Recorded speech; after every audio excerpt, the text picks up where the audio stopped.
राजनीति में कैसे उसूल बदल जाएं ये कहा नहीं जा सकता। बिहार की राजनीति के नजरिए से देखें तो तीन उदाहरण हमेशा से रहे हैं: रामविलास पासवान, नीतीश कुमार और जीतन राम मांझी। नीतीश कुमार इसी वजह से पलटू राम के नाम से जाने जाते हैं। रामविलास पासवान को राजनीति का मौसम वैज्ञानिक कहा जाता रहा। रही बात जीतन राम मांझी की, तो उनकी स्ट्रैटेजी हमेशा से बदलती रही है। पहले आरजेडी के साथ, फिर बीजेपी के साथ, फिर अकेले, फिर नीतीश के साथ। उनकी दोस्ती दुश्मनी चलती रहती है।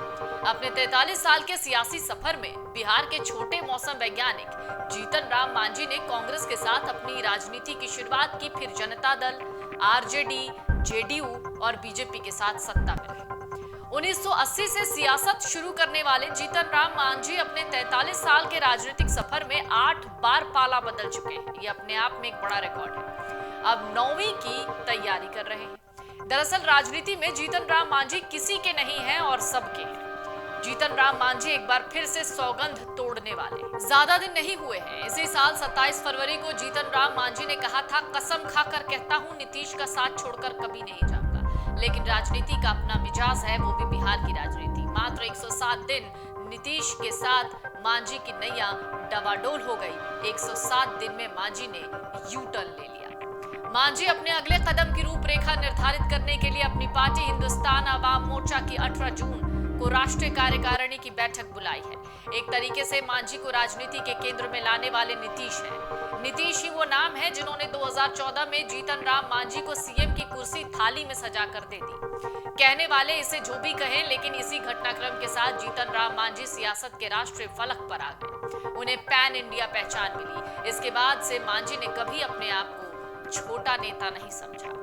मांझी ने 13 सालों तक नौकरी की। 1980 में अपने सपने से रेस लगाने के लिए राजनीति में आए।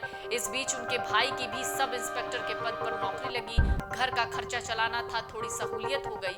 1980 में मांझी को कांग्रेस से टिकट मिला। ऐन मौके पर उनका टिकट भी कट गया।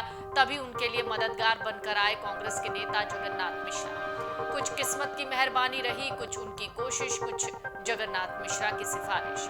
जीतन राम मांझी को फतेहपुर सीट से कांग्रेस का टिकट मिला। पढ़ाई के दौरान ही गया में लोकप्रिय हो चुके जीतन राम मांझी चुनाव जीतकर विधायक जी बन गए। इसके बाद उनका सियासी कारवां न रुकने वाले सफर पर चलता रहा। 1983 में चंद्रशेखर सिंह की कांग्रेस सरकार में मांझी राज्य मंत्री रहे। 90 के दशक में कांग्रेस ने बिंदेश्वरी दुबे, सत्येंद्र नारायण सिन्हा और जगन्नाथ मिश्रा को सीएम बनाया।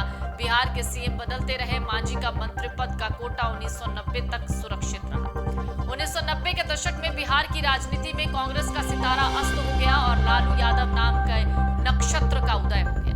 1990 में कांग्रेस हार गई तो जीतन राम मांझी को शिकस्त झेलनी पड़ी। 10 साल की विधायकी के बाद जीतन राम मांझी के पास कुछ नहीं बचा था, लेकिन वो मंझ गए थे। वो अपना नफा नुकसान समझने लग गए। जीतन राम मांझी जनता दल में शामिल हो गए। धीरे धीरे लालू से नजदीकी बना ली। 1996 में लालू ने जब राष्ट्रीय जनता दल बनाया तो मांझी उनके साथ थे। 1996 के उपचुनाव में 12 चट्टी विधानसभा सीट से जीतन राम मांझी चुनाव जीत गए। साल 2000 के चुनाव में मांझी को जीत हाथ लग गई। 1996 से 2005 तक मांझी लालू यादव और राबड़ी की सरकार में मंत्री रहे। साल 2005 बिहार की राजनीति में बड़ा बदलाव लाया। आरजेडी सरकार की 15 साल बाद बिहार से विदाई हो गई। नीतीश कुमार को जनमत मिला। जीतन राम मांझी ने एक बार फिर से मौके को भांपते हुए अपनी राजनीतिक वफादारी नीतीश कुमार के साथ कर ली। 12 चट्टी सीट से वो एक बार फिर से जीत गई। 2008 में नीतीश कुमार ने मंत्री बना दिया। 10 के विधानसभा चुनाव में जीतन राम मांझी ने अपनी सीट बदल ली। जहानाबाद के मखदूमपुर सीट से जेडीयू के टिकट पर लड़े, जीत गए। 2014 न सिर्फ देश की राजनीति में एक व्यापक शिफ्ट लेकर आया, बल्कि बिहार की राजनीति में बड़ा बदलाव। 2014 के लोकसभा चुनाव से पहले ही नीतीश बीजेपी से अपनी राहें अलग कर चुके थे।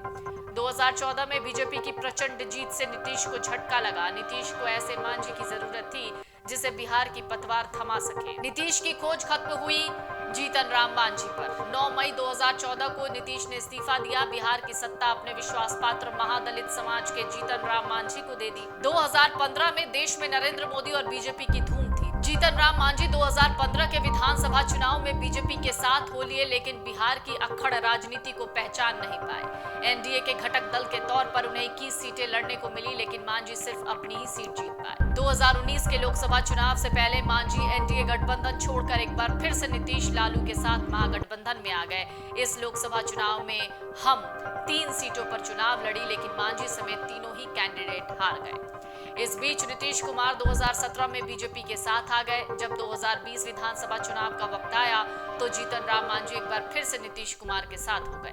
कह सकते हैं वो एनडीए में आ गए। 2020 विधानसभा चुनाव में हमको 7 सीटें मिली, इनमें से 4 पर पार्टी ने जीत हासिल की। नीतीश सरकार में जीतन राम मांझी के बेटे संतोष सुमन मंत्री बने। 13 जून 2023 को संतोष सुमन ने एक बार फिर से नीतीश सरकार से इस्तीफा दे दिया। पार्टी के अगले कदम के ऐलान के लिए 18 जून को राष्ट्रीय कार्यकारिणी की बैठक है। चर्चा है कि समय को भांपकर बिहार के छोटे मौसम वैज्ञानिक जीतन राम मांझी बीजेपी की ओर जा सकते हैं। इससे पहले जीतन राम मांझी 13 अप्रैल को दिल्ली में गृह मंत्री अमित शाह से भी मुलाकात करने पहुंचे थे। सवाल है, इस समय मांझी का झुकाव बीजेपी की ओर क्यों है?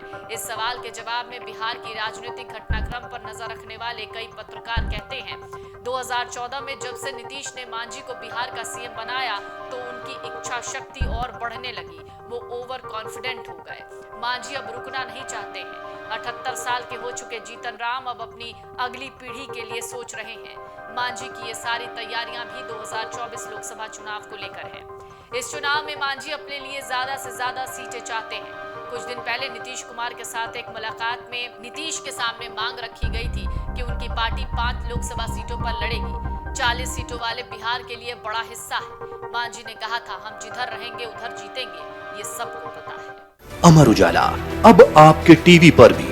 अपने स्मार्ट टीवी पर YouTube पर सर्च करें अमर उजाला, चैनल सब्सक्राइब करें और देखें ताजा खबरें, वो भी HD क्वालिटी में। और हाँ, बेल आइकन दबाना ना भूलें ताकि हर खबर हो आपके घर। अमर उजाला, निष्पक्ष, निर्भीक, निरंतर।